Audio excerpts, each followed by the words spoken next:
有掩体啊。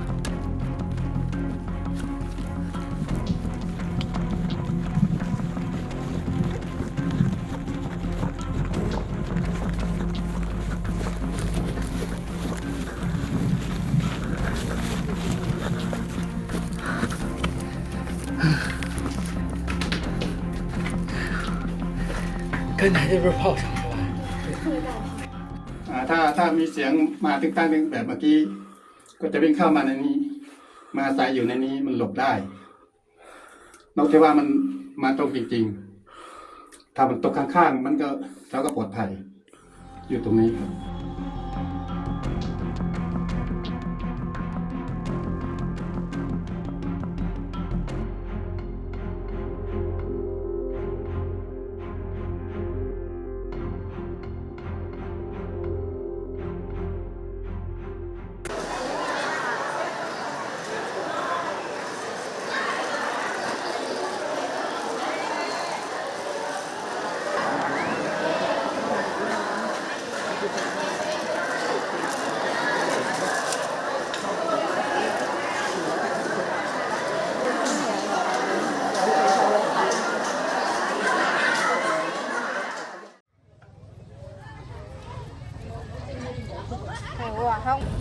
บ้านรวดโมเนื้อเลงนี่ก็เวียนเมียน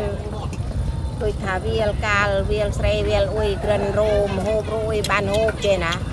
ผมอุยก็เมียนอุยโฮบเตเวียกรอกซอดไปเฮยเสราก็เนื้อเตี้ยจังอ่ะบ้านลุ่มบ้านโดบ้านประบ้านอุยตียมได้เสราเวทโฮก็ยมสดายยมตุโฮบเจนะตุเกรนตะโฮบเกรงบ้านโฮบ้านเจตัวดาวรวดโมก็เป็นลุยตีบ้านให้คนเฮียนโปกเรียดเอา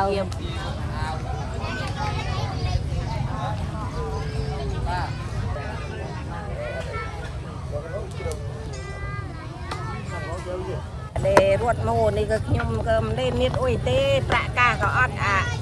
สะดุยก็รวดโม